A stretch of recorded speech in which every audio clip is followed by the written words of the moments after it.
Bienvenidos al podcast de Ámbito Jurídico, un espacio para aprender y conocer las noticias más importantes del país.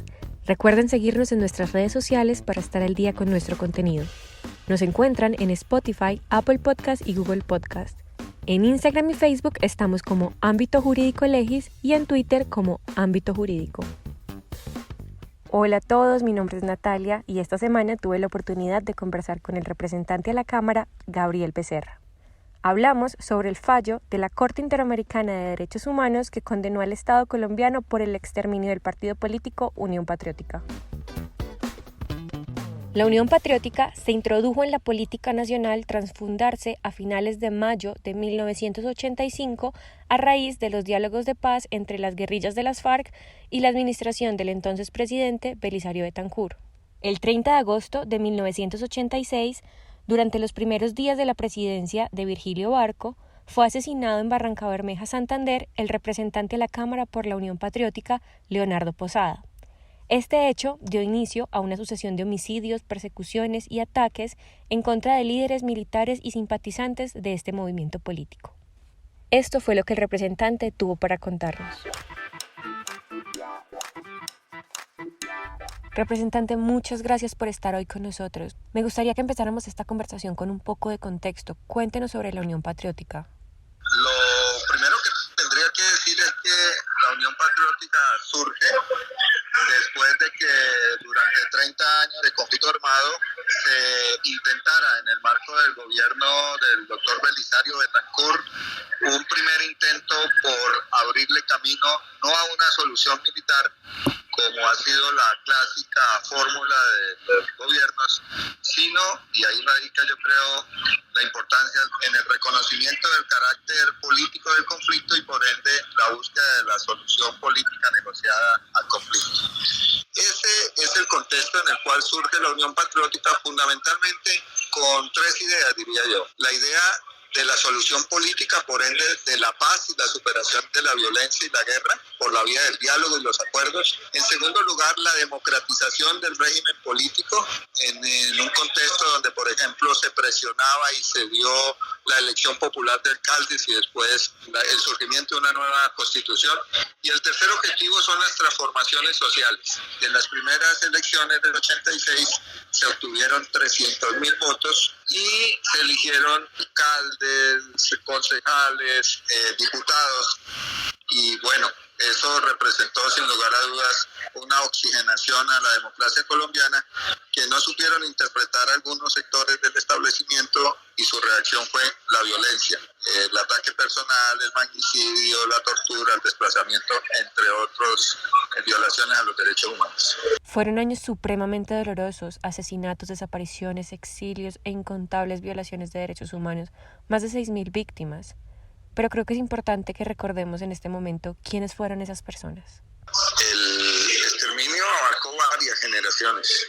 Yo relataba ayer que cuando era niño yo empecé mi actividad política en el movimiento estudiantil y en una de esas actividades yo tuve un periódico Voz, que es el periódico histórico de la izquierda colombiana, el Partido Comunista, y llegué a mi casa y mi mamá con cierta preocupación me dijo que a dónde lo había conseguido. Yo le dije que me lo habían entregado en el colegio y en unas reuniones políticas. Y ella me dijo que ese era el periódico que un abogado de ella, que se llamaba Ramón Aníbal Suárez, dejaba en la entrada de su oficina junto con los demás periódicos para que la gente los leyera, y que al doctor Jesús Aníbal lo habían matado. Jesús Aníbal era un abogado profesional del norte de Santander, que era personero en el municipio de Convención, y que ejercía ya en el momento en que lo asesinaron la presidencia de la Unión Patriótica en el norte de Santander. A Ramón Aníbal lo mataron con su esposa, con Cecilia Castro. Sus hijos, si no estoy mal, 2 hijos, quedaron huérfanos y tuvieron que padecer lo que significa para cualquiera de nosotros que es hijo crecer sin sus padres. Y así, posteriormente, después de ese bautizo de fuego de la Unión Patriótica en el Catatumbo y el norte de Santander, amigos que ya eran de mi generación fueron asesinados. Quien me inició en muchas actividades políticas como dirigente un joven político norte-santanderiano que confió en que los sectores tradicionales lo iban a proteger porque era un hombre reconocido, civilista en el departamento, que se llama Carlos Bernal, cuyo asesinato sigue en la impunidad. Carlos fue el hombre con el cual yo me leí mis primeros textos, hice escuelas, salimos a manifestaciones, tomamos trago, nos divertíamos, íbamos al río. Y de un momento a otro, en 2001, cuando iba caminando por una calle de Bogotá, me llamó su compañera y me dijo, me mataron a Carlos. Y sucesivamente, cuando ya entré en el movimiento estudiantil, relataba ayer, una chica con la cual fundamos la Asociación Colombiana de Estudiantes Universitarios, que tenía 6 meses o algo más de embarazo y se había regresado a la Universidad de Córdoba en un momento de auge del paramilitarismo por su militancia política, fue abordada al salir de la universidad, fue arrodillada, y nos dicen los que presenciaron y los que supieron de ese asesinato que Marley le decía a sus sicarios que no la mataran porque iban a matar a su hijo, y la mataron. Entonces, estas son personas más anónimas, para no hablar pues de lo que significó Manuel Cepeda o Bernardo Jaramillo, que ayer Bernardo Jaramillo Jr. relataba en la audiencia lo que le ha significado para él perder a su padre. Entonces, como tú dices, no son cifras, son historias de seres humanos que la vida les cambió porque sencillamente la violencia les arrebató a sus familiares. Bueno, la Corte denominó lo sucedido con la Unión Patriótica como un plan de exterminio dirigido al partido, sus integrantes, militantes y simpatizantes. ¿Qué enseñanzas debería dejarnos este fallo? Pues yo ayer en la intervención en la plenaria del Congreso decía 3 cosas. El primer significado y la primera enseñanza que deberíamos sacar de este fallo, que tras de sí, más que una decisión jurídica, refleja una circunstancia política muy lamentable de nuestra historia, es que nunca más debe justificarse desde los círculos del poder, porque aquí hay sectores del poder económico, del sector del poder político, del poder militar, que consideraron válida la tesis de que habían unos enemigos internos que militaban en la izquierda y que por esa condición ideológica y política deberían ser eliminados. Y eso sencillamente en una democracia supuestamente como la que nosotros reivindicamos y la élite reivindica, no puede pasar ni puede pasar en una sociedad civilizada. Por lo tanto, la primera enseñanza es que hay que vivir en democracia, fortaleciendo las instituciones, respetando la diversidad ideológica y política sin recurrir a la violencia. Y esa es tal vez la herencia principal que deberíamos dejarle a las nuevas generaciones. Hasta la segunda que yo señalaba es que tú no puedes pretender acabar un proyecto político ideológico a través del magnicidio, del desplazamiento, del exilio, de la tortura. Aquí se eliminó, se torturó, se desplazaron a miles de personas, a gente realmente brillante, inteligente, que no eran guerrilleros. El doctor Jaime Pardo Leal era un magistrado de la justicia colombiana. El doctor Bernardo Jaramillo era un abogado reconocido, expersonero del Urabá. Y así sucesivamente todos nuestros líderes eran personas muy valiosas y nuestros militantes. Y la tercera lección es que necesitamos, para vivir dignamente, superar la guerra. Y por eso yo decía ayer, terminando mi intervención, que cuenten con la UP para la paz, pero no para la guerra. Este país ya es hora de que sea capaz de vivir civilizadamente. Claro, y es que, además, este fallo ha tardado 30 años. Cuéntenos cómo ha sido la experiencia de este proceso. Sí, yo tengo 47 años, fíjate, este proceso lleva más de la mitad de mi vida. Fue iniciado por el liderazgo de nuestra presidenta Aida Bella, nuestra vicepresidenta Ael Quiroga, 2 mujeres que además han sido víctimas directas de toda esta situación en su condición de militantes de la Unión Patriótica. Y hay que decir que al inicio pues era un caso frente al cual había mucho escepticismo, ante todo porque el sistema interamericano no tenía antecedentes de casos de procesamiento del Estado o de un Estado por genocidio. Incluso el genocidio no está tipificado en la convención, está tipificado el exterminio. Este proceso en el sistema interamericano, en la comisión y en la corte, tiene unas etapas. Creo que el caso se abrió con más de 1000 y algo de hechos victimizantes. Después se fueron sumando nuevos hechos victimizantes y se intentó también en algún momento durante el gobierno del presidente Pastrana, incluso a inicios del presidente Uribe, una solución amistosa que el proceso concibe. Esto fracasó porque el Estado siempre fue renuente, en cabeza de esos presidentes, a aceptar responsabilidad. Y en el caso de Uribe, no sé si tú recuerdas, hubo en medio de una campaña presidencial un comercial de televisión donde se hizo, fue revictimizar a la Unión Patriótica, sí, vendiendo la tesis de que nos habían matado por la combinación de las formas de lucha y por la misma tesis que Enrique Santos sacó el domingo en la revista Capital. Entonces se rompió la solución amistosa y ya no quedaba otro camino que la comisión presentara un informe ante la Corte. Nosotros participamos en eso fue en el 2018, el Estado intervino y ya la Corte tenía que pasar a decidir. Entonces ha sido un largo proceso desde el punto de vista del litigio ante el sistema interamericano, ante la Comisión, ante la Corte, y durante esto pues se ha logrado allegar la evidencia lo suficientemente sólida de diverso tipo para que se llegue a un fallo condenatorio del Estado responsabilizándolo por el exterminio de la Unión Patriótica por acción y por omisión en muchos casos. ¿Cómo se explica entonces que en un Estado social de derecho como en el que vivimos, sea el mismo Estado quien confabule para exterminar a un partido político? ¿Por qué cree usted que pasó lo que pasó con la Unión Patriótica y cómo podría el Estado garantizar que algo así no se repita? Pues yo creo que pasó porque, aunque para mucha gente cueste trabajo entenderlo,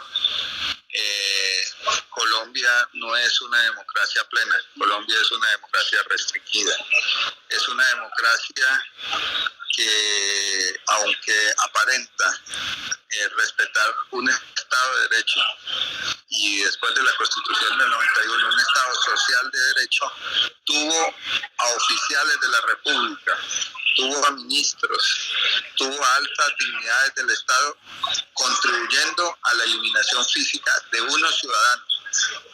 Ahora fue la Unión Patriótica, pero podían ser cualquier ciudadanos. En Colombia hubo magnicidio y genocidio también cuando el gaitanismo, cuando a luchar, cuando el Frente Popular.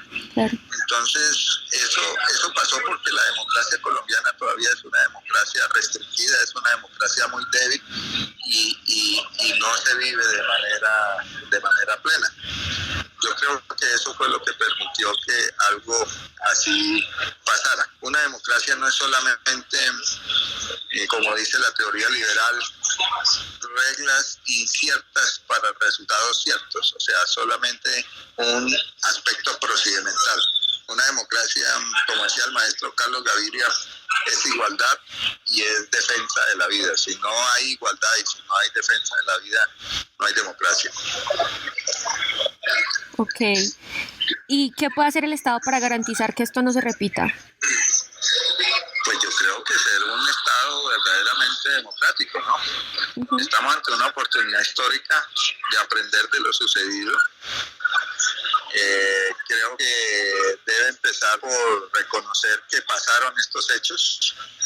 El negacionismo, que es una tendencia muy arraigada todavía en sectores de la sociedad y del poder y por ende del Estado, es una actitud que debería superarse, porque el negacionismo es pretender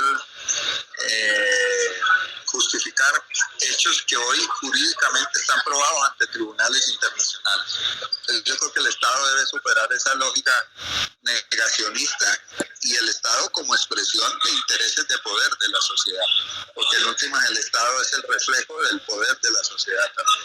Y por otro lado, esperamos que se cumpla el fallo, que no haya vacilaciones, Es una feliz coincidencia que este fallo saliera cuando el doctor Petro está en la presidencia y que él nos reafirmó que su vida, su presente y su futuro está con la justicia y que en consecuencia va a ayudar a la implementación del fallo. Y en tercer lugar, yo creo que el Estado colombiano tiene que ayudar a fortalecer la participación plural de la sociedad. Digamos, la democracia se aprende viviéndola, permitiendo que las instituciones estén conformadas por opiniones y por liderazgos distintos, abriendo los medios de comunicación, que los medios de comunicación no solamente expresen la voz de los poderes económicos, permitiendo que haya más participación de las mujeres, de los afros, de los indios, que haya realmente pluralidad, porque la democracia se vive más en una nación como la nuestra, reconociendo su diversidad. Pretender imponer, como se quiso durante décadas, un poder hegemónico, bipartidista y tradicional, pues sencillamente no es democrático. Estas son como las recomendaciones o las opiniones que en lo particular yo tengo como congresista y como dirigente nacional de la Unión Patriótica.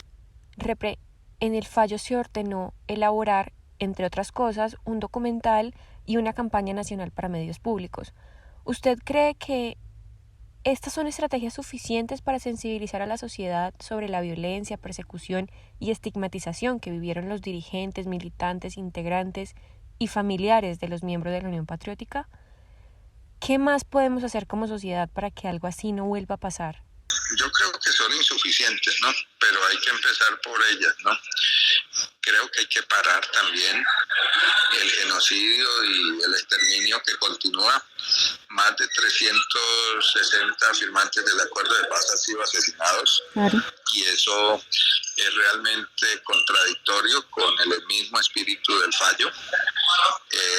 Creo que ahí hay una situación muy complicada que tenemos que ayudar a resolver, porque también hay que advertir que el ciclo de violencia en Colombia podría reabrirse si no hay respeto a este cambio que estamos viviendo, ¿no? Entonces yo creo que eso va a ser muy importante, porque aquí el poder estaba acostumbrado a dominar por 200 años y estamos viviendo un proceso de transición política, y si ese poder no acepta esa transición política democrática de la sociedad, pues es posible que un nuevo ciclo de violencia se abra, y eso es muy contradictorio con el espíritu y con el fallo en sí mismo. Yo quiero advertir sobre eso.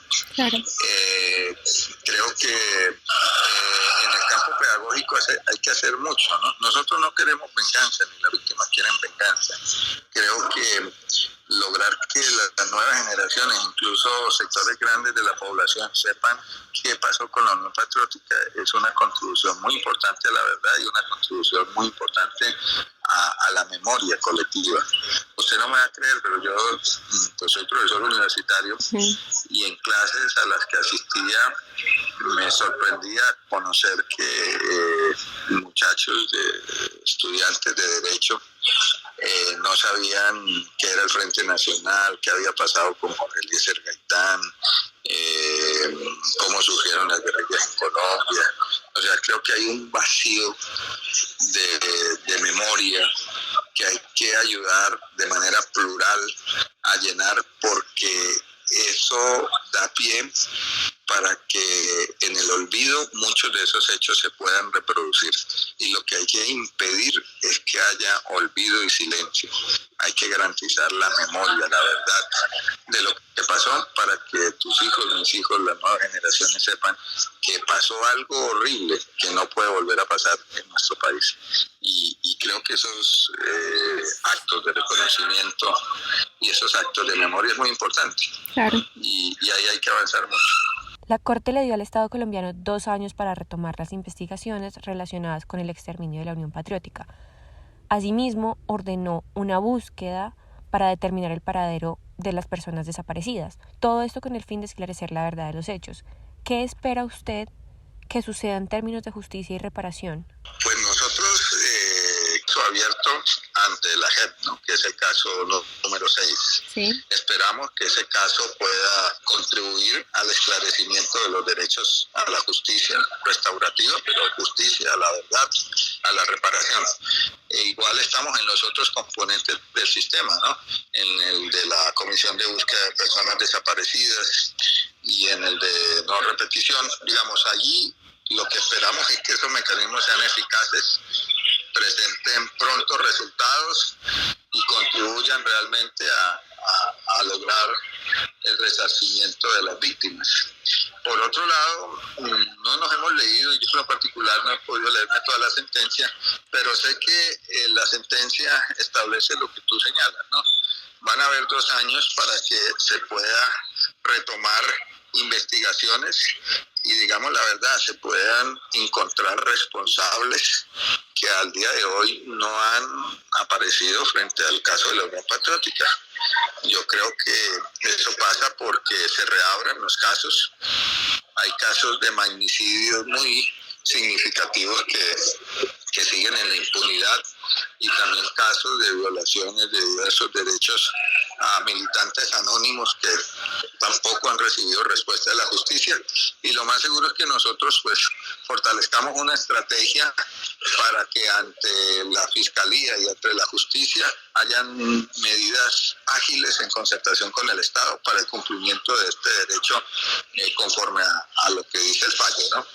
En el campo de la justicia. Sí. Eso es lo que por el momento tenemos previsto y tenemos un equipo que lidera la Corporación Reiniciar, que pues está trabajando ya para sentarnos con el gobierno, con la agencia jurídica del Estado y concretar una ruta de cómo sería el cumplimiento del fallo. El día que se conoció el fallo, el presidente Gustavo Petro mostró su apoyo en redes sociales e incluso el día de ayer se llevó a cabo un homenaje en el Congreso de la República, en el que el Congreso en pleno hizo un reconocimiento público y ofreció perdón a las víctimas de la UP. ¿Qué significa que hoy el gobierno y el Congreso, como figuras máximas, no solo anuncien su intención de acatar el fallo, sino que reconozcan la participación del Estado en este exterminio? Pues es algo también histórico, ¿no? Que un presidente de la República, como la dignidad más importante que representa un Estado, no haya vacilado en decir que el primer compromiso que él tiene como jefe de Estado es cumplirle a la justicia. En el caso de un partido que fue víctima, pues es, yo diría, expresión del compromiso de ese mandatario, en este caso el presidente Petro.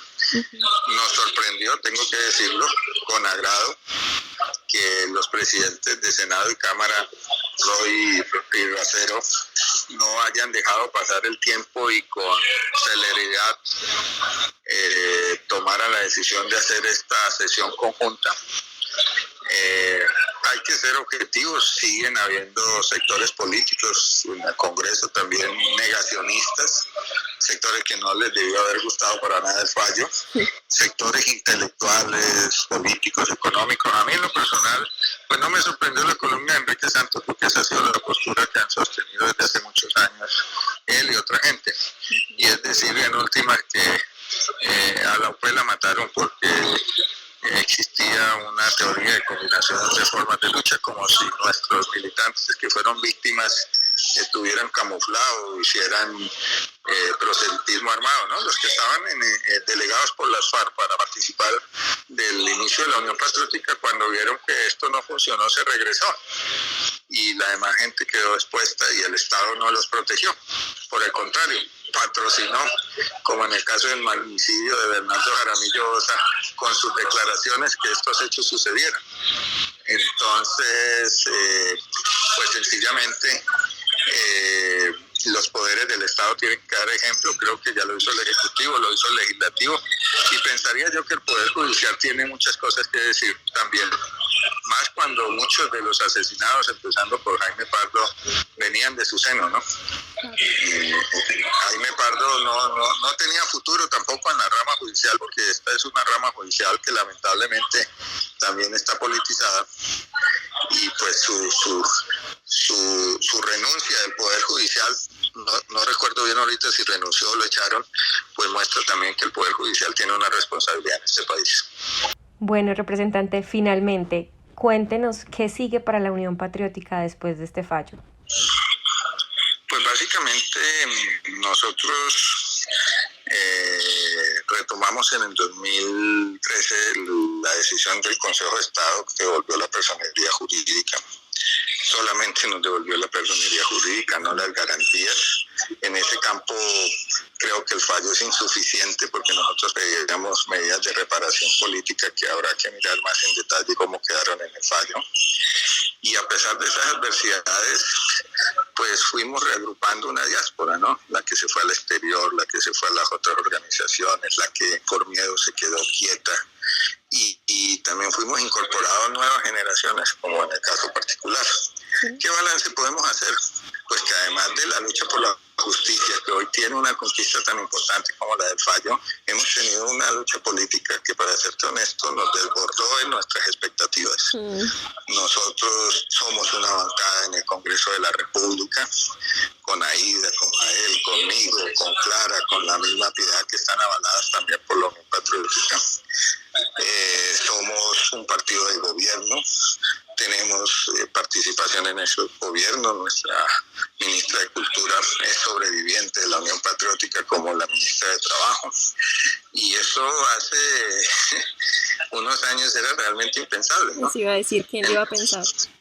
¿Quién lo iba a pensar? Ni yo en mi vida. Yo me iba a dedicar al profesor universitario toda la vida y iba a seguir en mi lucha. Nunca pensé estar en el Congreso de la República. Y bueno, creo que eso implica que tengo una gran responsabilidad, porque al fin y al cabo estamos acá porque hubo generaciones enteras, hubo hombres y mujeres que lo dieron todo hasta su vida para que estas conquistas se dieran, y nuestro deber es ayudar a cumplir, a que esos sueños se cumplan. Entonces, lo que sigue es lograr que este proyecto no se detenga, que es el proyecto del cambio, que nunca más vuelva a Colombia la violencia y la guerra política y social como la hemos vivido durante prácticamente el surgimiento de nuestra república, que se puedan materializar las reformas sociales, que podamos convivir en democracia a pesar de que uno piense verde, otro piense azul, otro piense rojo, y que las dirimamos las diferencias en la civilidad, y que de esa manera podamos ser felices, ¿no? Que nuestros hijos, mi hija, los hijos de todos los colombianos puedan decir, sí, este país vivió momentos dolorosos, pero hoy ya no estamos ahí, y podamos realizarnos como personas, ¿no? Como seres humanos, ser felices, como decía nuestro libertador, que en últimas es el objetivo superior de cualquier lucha. Muchas gracias, representante Gabriel Becerra, por acompañarnos hoy, y esperamos tenerlo nuevamente por acá. Esto fue todo por hoy. No olviden dejarnos sus comentarios y suscribirse a ámbitojurídico.com. Hasta la próxima.